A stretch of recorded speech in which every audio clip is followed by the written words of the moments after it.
മുണ്ടക്കൈ ചൂരൽമല ഉരുൾപൊട്ടൽ ദുരന്തബാധിതർക്കുള്ള ടൗൺഷിപ്പിന് ഈ മാസം 27-ന് തറക്കല്ലിടും. മുഖ്യമന്ത്രി തറക്കല്ലിടുമെന്ന് നിയമസഭയിൽ റവന്യൂ മന്ത്രി കെ രാജൻ വ്യക്തമാക്കി.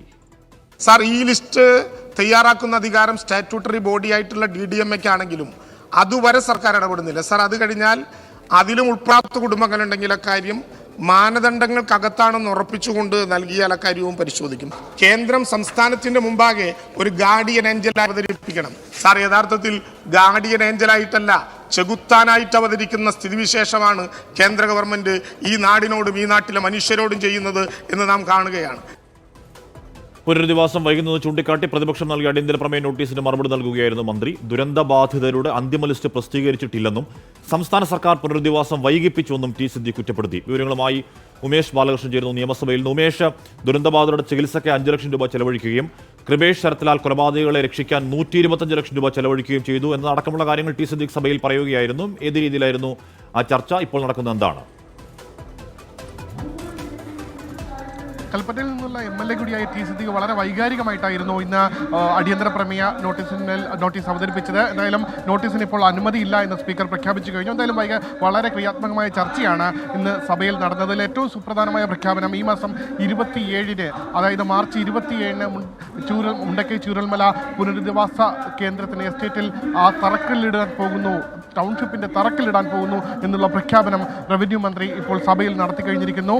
എല്ലാവരും ഒന്നിച്ച്, അതായത് 25-ാം തീയതി സഭ അവസാനിക്കുകയാണ്. അതിനുശേഷം എല്ലാവരും ഒന്നിച്ച് നമുക്ക് വയനാട്ടിലേക്ക് പോകാം, പ്രതിപക്ഷത്തിൻ്റെയും സഹകരണം ഉണ്ടാകണം, ഒന്നിച്ച് പുനരധിവാസ പ്രവർത്തനങ്ങളിൽ രാഷ്ട്രീയമില്ല, എല്ലാവരും ഒന്നിച്ച് വേണം ഈ ഒരു പുനരധിവാസ പ്രവർത്തനത്തിൻ്റെ ഭാഗമാകാൻ. കേന്ദ്ര സർക്കാർ നടത്തുന്ന ദുഷ്ടലാക്കോടുകൂടിയുള്ള പ്രവർത്തനങ്ങളെ തിരിച്ചറിയുക, കേന്ദ്ര സർക്കാരിനെതിരെയുള്ള പ്രവർത്തനങ്ങൾക്ക് ഭാഗമായി കേന്ദ്ര സർക്കാരിനെ പലപ്പോഴും വിമർശിക്കുമ്പോൾ പ്രതിപക്ഷത്തിൻ്റെ ഭാഗത്ത് നിന്ന് അസ്വസ്ഥരാകുന്നുണ്ട്. പക്ഷേ കേന്ദ്രം അത്രത്തോളം രൂക്ഷമായ, അത്രത്തോളം മോശമായ രീതിയിലാണ് സംസ്ഥാന സർക്കാരിനോട് പ്രവർത്തിച്ചുകൊണ്ടിരിക്കുന്നത്. കേരളം സംസ്ഥാനത്തിൻ്റെ ഭാഗമല്ലേ, രാജ്യത്തിൻ്റെ ഭാഗമല്ലേ എന്ന് പോലും തോന്നിപ്പോകുന്ന സാഹചര്യം. ഒരു ദുരന്തമുണ്ടാകുമ്പോൾ ഗാർഡിയൻ ഏഞ്ചലായി അവതരിക്കേണ്ട കേന്ദ്രം ഇവിടെ ഒരു ചെകുത്താൻ്റെ രൂപത്തിലാണ് അവതരിച്ചത് എന്നായിരുന്നു കെ രാജൻ്റെ മറുപടി. എന്തായാലും റവന്യൂ മന്ത്രി കെ രാജൻ്റെ മറുപടിയിൽ അടിയന്തര പ്രമേയത്തിന് വേണ്ടിയിട്ടുള്ള അനുമതി നിഷേധിച്ചു കഴിഞ്ഞു. ഇപ്പോൾ പ്രതിപക്ഷ നേതാവ് സംസാരിക്കുകയാണ്. 8 മാസം കഴിയുമ്പോഴാണ് സർക്കാരിന് ഇത്തരമൊരു പുനരധിവാസ പ്രവർത്തനത്തിലേക്ക് അല്ലെങ്കിൽ റവന്യൂ മന്ത്രി കെ രാജൻ സഭയിൽ സംസാരിക്കുകയാണ്. അദ്ദേഹത്തിന്റെ വാക്കുകളിലേക്ക് ഒരിക്കൽ കൂടി.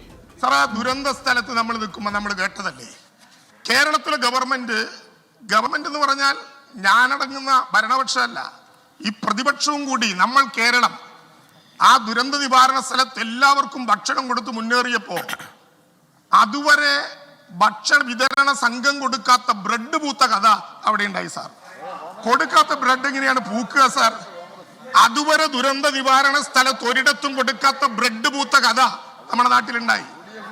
എവിടെയാ ബ്രെഡ് പൂക്കുക? കൊടുക്കാത്ത bread.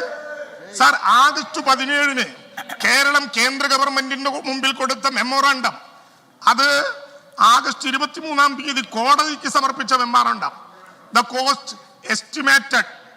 Cost involved and estimated to be എന്ന മുഖവരയോടെ കേരളം കേന്ദ്ര ഗവൺമെന്റിന്റെ മുമ്പിൽ കൊടുത്ത മെമ്മോറാണ്ടത്തെ പോലും മൃതദേഹം നടപടിക്ക് വിധേയമാക്കാൻ കേരള ഗവൺമെന്റ് പണം മേടിച്ചു എന്ന് പ്രചരിപ്പിച്ച നടപടി കേരളത്തിലുണ്ടായില്ലേ? സർക്കാർ ഭയക്കുന്നില്ല. സാർ, ഞങ്ങൾ എല്ലാവരെയും കൂട്ടിയോജിപ്പിച്ചുകൊണ്ട് ഏറ്റവും ശ്രദ്ധേയമായ നടപടികളിലേക്ക് നമ്മൾ ഒരുമിച്ച് പോവുകയാണ്. ഈ 2B ലിസ്റ്റ് നേരത്തെ ബഹുമാനപ്പെട്ട അംഗം പറഞ്ഞതുകൊണ്ട് ഞാൻ പറയാണ്.